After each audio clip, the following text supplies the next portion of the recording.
Good Sunday, everyone, and welcome to our table discussion of the scriptures for this second Sunday in Advent. And welcome to Father Cletus. Welcome. Today's readings were very good, don't you think? They were readings filled with hope and also of expectation and also of a certain sense of admitting our kind of suffering at this particular time. And I had mentioned the most important line in the gospel today, and that is the beginning of the gospel. This is the beginning of the gospel of Jesus Christ, Son of God. And that is a very important line. It is only in the Gospel of Mark. By the way, Mark is the gospel we will be reading for most of the Sundays in the year 2021. The beginning of the good news of Jesus Christ is the only gospel that actually says it's a gospel. The word gospel means good news, good news. And why is this so important? Well, when it was written, the good news meant the good news about Caesar, the good news about a Roman conquest, the good news about a rebellion being put down. And when these things happened, Caesar would send out messengers to blow trumpets to announce the good news.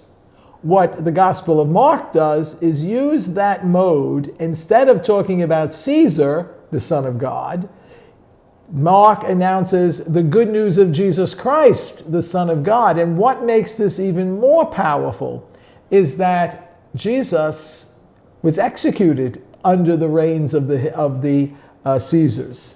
So as a result, it is a great sense of faith that the Gospel announces the resurrection of Jesus to those who are willing to read this gospel and to hear it. And so the good news. Where in your life do you need to hear good news? What are the deserts in your life? What are you struggling with? What are you struggling that you want to be delivered from? What is the good news you're longing to hear? And how do we hear this? Brother Cletus. Well, good morning, everyone, and wish everyone a very good day, a good Sunday. The subject matter of the gospel, good news. Sometimes not all news is good news. And during my homily yesterday and even this morning, I was sharing about the fact of having to touch base with people, with parishioners, and I'm talking about the time frame when I was in Ghana during the early days of this pandemic. I was reaching out to parishioners and trying to find out what is going on in their lives and how they're faring, because a majority of these people are artisans, and they go out, carry concrete, daily wage earners. And at this point in time, there's no work that was really ongoing. So there were not really anything. So when I called this particular individual, and he kind of shot back, in a very angry mood, as it were. Why are you calling me? And you sent food the other time, and it carried us for only 2 days, and that's it. So sometimes when this gospel is being read to us as if being presented as good news, and given the context of our time, the horrors we're going through, we record about 2,000 deaths every day, and thousands of hospitalizations. And even if we are not directly touched by deaths and hospitalizations, at least the humanity that we all share brings us to really feel the pain, of what is going on. And I can really understand the voice of this parishioner who was so aggressive on the phone, as it were, because nothing really sounded good to him. And especially in the first reading today from Isaiah, talking about comfort, give comfort to my people. How do we really give comfort in this day and age? Sometimes we, in solidarity, say to friends who are going through challenges and difficult times, I know how you feel. Definitely, sometimes I didn't know how this man felt when he shot back on the phone so aggressively. And so each pain, each trial, each challenge is unique. And the good news to someone could be something very bad, particularly at the point where someone is going through challenges, pain, and difficulty. So, comfort. How do you give comfort in this time of challenges, Monsignor? How? This past week, I said at Mass, I had run into one of the local doctors in the neighborhood.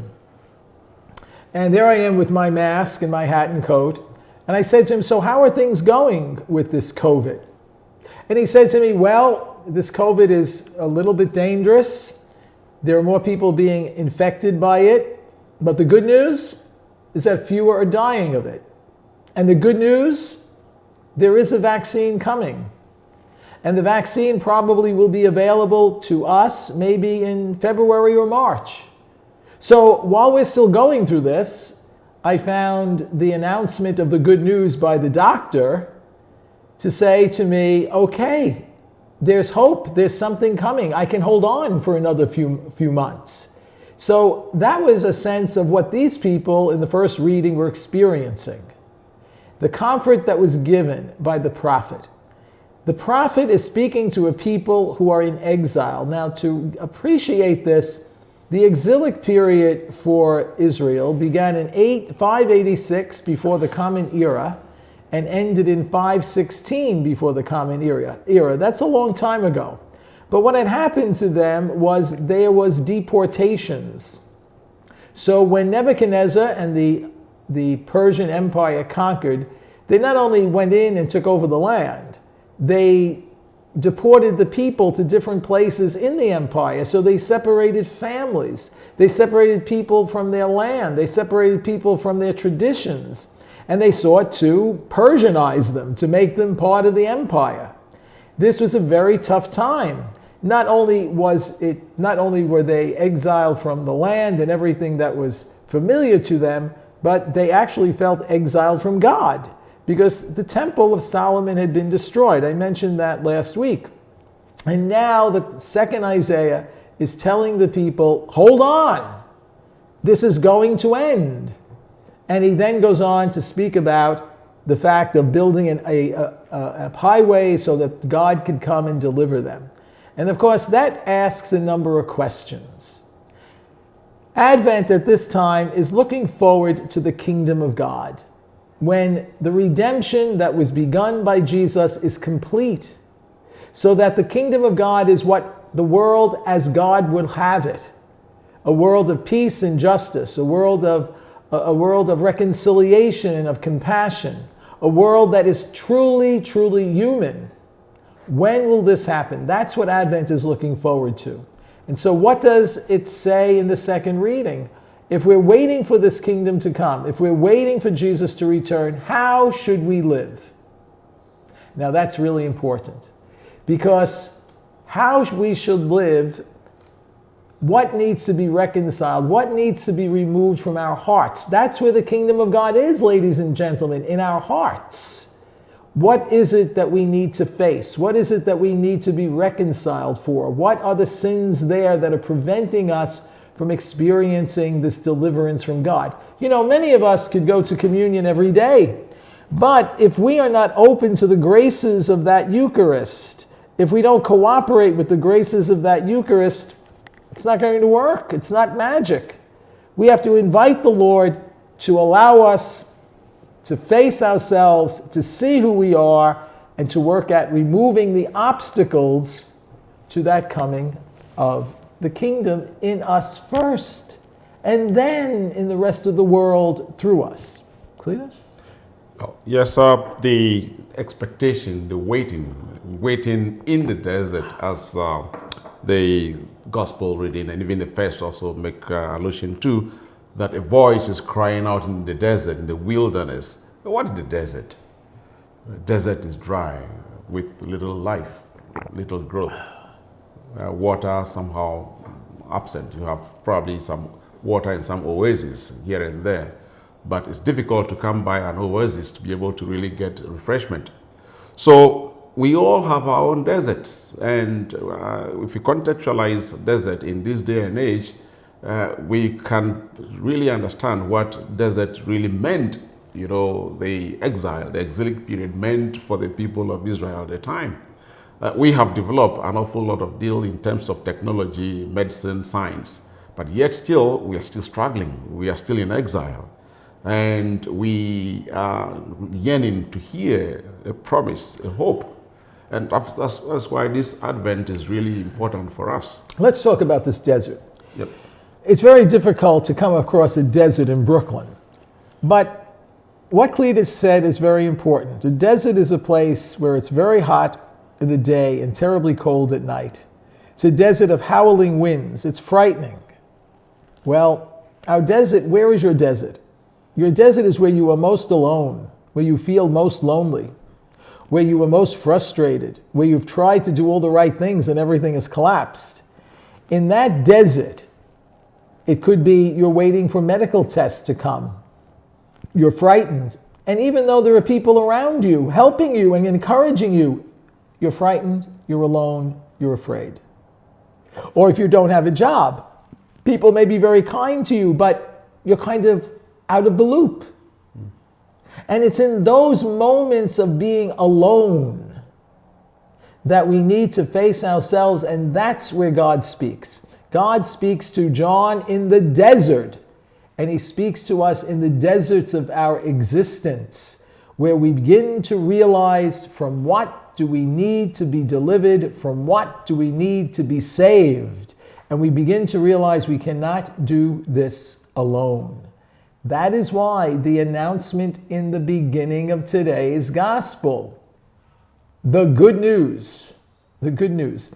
Isn't it interesting, though, as we go through Advent, that there is a similarity between Advent and Lent and a similarity between Christmas and Easter? Think about it. Christmas starts in a cave where the light of the world is born. And Easter starts where? In the tomb. Out of death comes life. Out of the aloneness and alienation comes the possibility of good news. So for us, the good news of the gospel is that even on the other side, there is hope. There is hope. Cletus? There is hope, and there is hope for each and every one of us. The capacity to really find this hope is in each and every one of us. And I believe that is what the readings are all about. As Monsignor pointed out, about the whole idea of desert, being alienated, being alone, being deserted. You find yourself completely out of touch with that which gives vitality and strength and life. But we can still find that life. We can still find that comfort. From that desert, from our sense of loss, our sense of alienation, if we whip up into flame that spirit of hope, definitely the word of the gospel, the good news, could bring up some joy and some new life beginning to spring up. So within this spirit of Advent, and Advent as we celebrate in it in this pandemic, it's really a very important period for us as Christians and Catholics for that matter. Let us use this 4-week season, to really bounce back, because if we are able to bounce back, it will depend on each and every one of us. Sure, a vaccine is coming. Sure, there is some kind of hope.